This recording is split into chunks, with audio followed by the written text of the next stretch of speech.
बिस्मिल्लाहिर्रहमानिर्रहीम। अस्सलाम वालेकुम। मैं हूं गुलफाम चौधरी। आप देख रहे हैं मेरा फेसबुक पेज और यूट्यूब चैनल।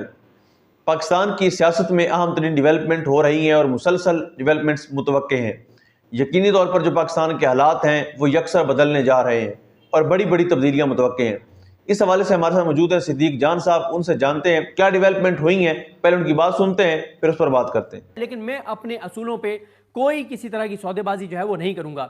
अब इमरान खान साहब जो हैं उनकी जो अभी आज का जो बयान सामने आया है उसमें इमरान खान साहब कहते हैं कि मुझे 2 साल पहले कहा गया कि 3 साल के लिए पीछे हट जाऊं और मौजूदा निज़ाम को चलने दूं, लेकिन मैं किसी यजीद के कहने पर 3 साल तो क्या 3 मिनट भी खामोश नहीं रहूंगा। आप अल्फाज चेक करें, एक ऐसे टाइम के ऊपर ये अल्फाज जब पूरा निज़ाम इतना स्ट्रांग हो चुका है और पूरी अदलिया इतनी स्ट्रांग हो चुकी है निज़ाम के साथ कि जो वो चाहते हैं वही फैसला आता है, जो वो चाहते हैं वही होता है। हाई कोर्ट्स हो, सुप्रीम कोर्ट हो, डिस्ट्रिक्ट जुडिशरी हो, हर जगह पे 26वीं तरमीम के बाद खाता खत्म हो गया आज़ाद अदलिया का। लेकिन इमरान खान के अल्फाज में, उनके लबो लहजे में, उनके अज़म में 1% भी फर्क नहीं आया। वो कहते हैं कि मुझे 2 साल पहले कहा गया कि 3 साल के लिए पीछे हट जाऊं और मौजूदा निज़ाम को चलने दूं, लेकिन मैं किसी यजीद के कहने पर 3 साल तो क्या 3 मिनट भी खामोश नहीं रहूंगा। मुझ पर 26वीं तरमीम को कबूल करने का भी जोर डाला जा रहा है, लेकिन मेरी जद्दोजहद कानून की हुक्मरानी की है और 26वीं तरमीम एन उसके मुनाफी है। मुझसे 9 मई की माफ़ी मांगने का मुतालबा किया जाता है, मगर माफ़ी वो लोग मांगे जिन्होंने CCTV फुटेज चुराई है, जिन्होंने औरतों की इज्जतें पामाल की, लोगों के घरों का तकद्दुस बर्बाद किया, हज़ारों सियासी वर्कर्स को जेलों और अकूबत खानों में डाला और बेगुनाह लोगों को शहीद किया। 9 मई के केसेस की 1 घंटा भी मेरिट पर समाअत हो तो ये बेबुनियाद मुकदमात फौरी ख़त्म हो जाएंगे। लेकिन अलमिया यह है कि यहाँ इंसाफ होता तो दूर की बात है, इंसाफ होता नज़र भी नहीं आ रहा। इमरान खान साहब कहते हैं कि जुल्म से कौमें कभी ख़त्म नहीं होती बल्कि नए सिरे से बनती हैं। ये बहुत बड़ी बात उन्होंने किया कि जुल्म से कौमें ख़त्म नहीं होती, कौमें नहीं बनती हैं, और वो बन रही है कौम। पहली बार पाकिस्तान के लोग कौम बन रहे। इमरान खान कहते हैं कि नबी करीम सल्लल्लाहु अलैहि वसल्लम ने 13 साल मुश्किल तरीन वक्त काटा, लेकिन आप सल्लल्लाहु अलैहि वसल्लम डटे रहे और बिल आखिर सुरखरू हुए। हम सबको आप सल्लल्लाहु अलैहि वसल्लम के नक्श कदम पर चलते हुए बहसीत कौम डट के आखिरी दम तक मुकाबला करना होगा। जब इंसाफ का हर दरवाज़ा बंद कर दिया जाए फिर पुरअमन एहतजाज के सिवा कोई रास्ता नहीं बचता। तहरीक इंसाफ समेत पूरी कौम को पैगाम देता हूं कि मुल्क गिर एहतजाज के लिए तैयार हो। एक ऐसे वक्त में जब कहा जा रहा है कि सब कुछ खत्म हो गया है, अब कोई इमरान खान का चांस नहीं है। वो अंदर से बैठ के, जेल से बैठ के आ रहा है कि मैं डटा हुआ हूं, मैं लड़ूंगा इस निज़ाम से, आखिरी सांस के आखिरी सांस तक, खून के आखिरी कतरे तक लड़ूंगा, पीछे नहीं हटूंगा, डील नहीं करूंगा, सरेंडर नहीं करूंगा।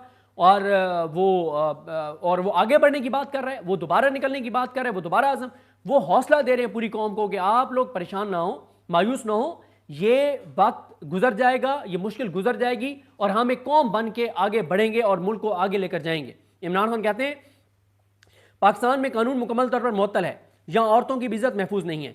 मेरी अहलिया बुशरा बीबी से बुशरा बेगम सिर्फ सहूलतकारी के इल्ज़ाम में 14 माह से कैद तन्हाई में है, हालांकि उन पर जुर्म साबित भी नहीं हुआ। Doctor Yasmin Rashid cancer survivor और बुजुर्ग खातून हैं, मगर उनको भी बेशर्मी से जाली मुकदमात में पाबंद सलासुल किया गया है। मेरी बहनें जिनकी उम्रें 65 से 70 साल के दरमियान है, हाई कोर्ट के हुक्म पर जेल मुझसे मिलने आती हैं, जो उनका और मेरा बुनियादी हक है, मगर एक कर्नल उनको रोक देता है और अदालत का हुक्म रद्दी की टोकरी की नजर हो जाता है। आज भी मैं आपको बताऊं, 4 बार जाके फैसल मलिक एडवोकेट जो इमरान खान के वकील है, बहुत ही लायक वकील है, उन्होंने 4 बार जाके जज जमशेद शाह को कहा कि इमरान खान की बहनों को नहीं लाया जा रहा, इमरान खान की बहनों को नहीं आने दिया जा रहा।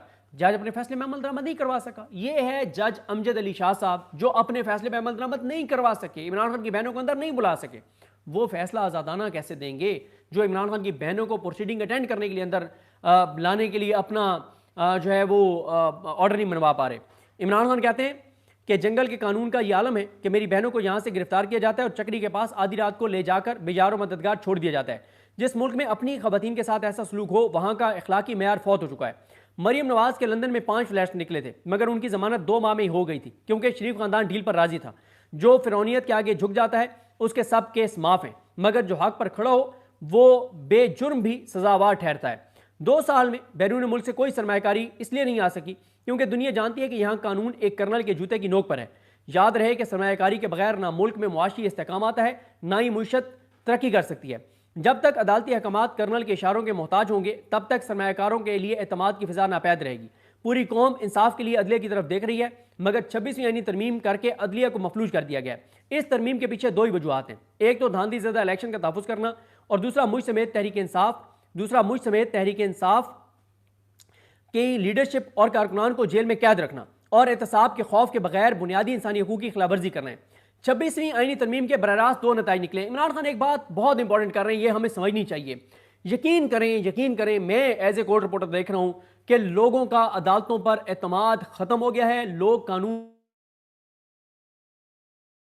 को बता दूं कि एज ए पाकिस्तानी मेरे लिए बहुत कंसर्न की बात है, मेरे लिए बहुत फिक्र की बात है कि अल्लाह ताला माफ करे, एक दिन में 5 कत्ल हुए अदालत के अहाते में, 3 मियां वाली में, 2 गुजरांवाला में। क्यों?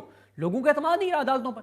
लोग अब अदालतों में नहीं आ रहे। लोग हमें फोन करते हैं, कहते हैं कोई बंदा दें जो जज को फलां जगह से फोन करवा दे और हमारा फैसला करवा दे। ये हालात हैं। लोग ओपन कोर्ट में वकील करने के बजाय कह रहे हैं कि हम कहीं और पैसे दे देंगे, वहां से जज को फोन करवा दें। ये हालात हैं इस वक्त पाकिस्तान के। उसके बाद इमरान खान कहते हैं कि इसके बराह दो नताइज जो है वो निकले हैं। एक ये कि अदलिया अपने आईनी और रवायती किरदार के बरक्स इंतजामिया यानी एग्जेक्टिव के सामने बिल्कुल सरेंडर कर चुकी है।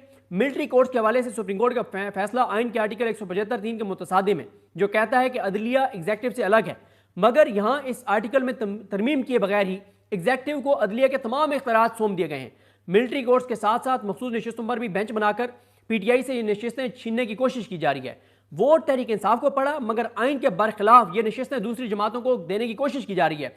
मैं आपको बताऊं, पीटीआई के कंप्रोमाइज चाबी वाले खिलौने बुजदिल जो हैं, उनको इमरान खान कह रहा है कि मिलिट्री कोर्ट्स का फैसला देने वाले जजेस के नाम लो, जाके बताओ कौम को कि वो कौन से जज थे। ये उनके नाम ही नहीं लेते, इनको खुद नाम नहीं आते। पीटीआई के एमएनएस एमपीएस को, टिकट होल्डर्स को पूछे ना इनसे, इन 5 जजेस के नाम बताएं, इनको नाम ही नहीं आते होंगे और ये उनके खिलाफ बात नहीं करते।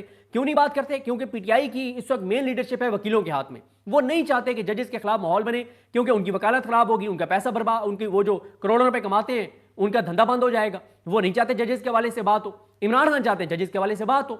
उसके बाद इमरान खान कहते हैं कि दूसरा यह कि अदलिया इस कदर मफलूज हो चुकी है कि आला अदलिया और जजेस अपनी मर्जी से मुकदमात लगा ही नहीं सकते। नतीजतन मुझे भी अदालतों से इंसाफ नहीं मिल रहा। कभी मेरे केसेस के लिए बेंच मुकम्मल नहीं होता तो कभी समाअत नहीं होती। जानबूझकर मेरे मुकदमात को इल्तवा में रखा जाता है। मेरे बुनियादी इंसानी हकूक भी मुअत्तल हैं। जेल मैनुअल के मुताबिक जो हकूक एक आम कैदी को हासिल होते हैं मुझे वो भी नहीं दिए जा रहे। और इलीमा खान ने कहा कि इमरान खान से ज्यादा जो कत्ल के मुलजमान और दहशतगर्द हैं उनको अंदर जेल में ज्यादा सहूलियात मुयसर है, इमरान खान को उनसे कम है। इमरान खान कहते हैं कि मेरे बच्चों से मेरी बात नहीं करवाई जाती, मेरी एहलिया से हफ्ते में एक तयशुदा मुलाकात भी रोक दी जाती है और तो और मेरी किताबें तक रोक ली जाती हैं। ये सब सिर्फ इसलिए किया जा रहा है ताकि मैं टूट जाऊं। पहले काजी फाइज ईसा के जरिए पाकिस्तान में फस्ताइयत जारी थी, अब 26वीं तरमीम के जरिए जुल्म को तहफ़्फ़ुज़ दिया जा रहा है। और बड़ी प्यारी बात की इलीमा खान ने कि अब छोटे छोटे काजी फाइज ईसा हर जगह बैठे हैं। वो उसने बड़ी प्यारी बात की, उन्होंने मुस्तफ़ैन काज़मी ने, उन्होंने कहा ये जज भी अब ऐसे सरकारी मुलाजिम है जैसे बाबडा वाले और सीडीए के मुलाजिम हैं, और एक चिट्ठी आती है और वही फैसला होता है, पढ़ के सुना देते हैं। इमरान खान कहते हैं कि जानबूझकर मेरे मुकदमात को इल्तवा में रखा जाता है। मेरे बुनियादी इंसानी हकूक भी मुअत्तल हैं। जेल मैनुअल के मुताबिक जो आम कैदी को सहूलियात मिलती हैं मुझे वो नहीं दी जा रही। उसके बाद जी बिल्कुल, जिस तरह से आपने सिद्दीक जान साहब को सुना कि आइंदा आने वाला जो हफ्ता है, ये चंद दिन है, ये पाकिस्तान की सियासत में कितने अहम हैं और इसमें जो पाकिस्तान की सियासत है उसमें कितनी बड़ी तब्दीलियां मुतवक्के हैं। अल्लाह पाक वतन अजीज़ का हामी व नासिर हो। पाकिस्तान जिंदाबाद।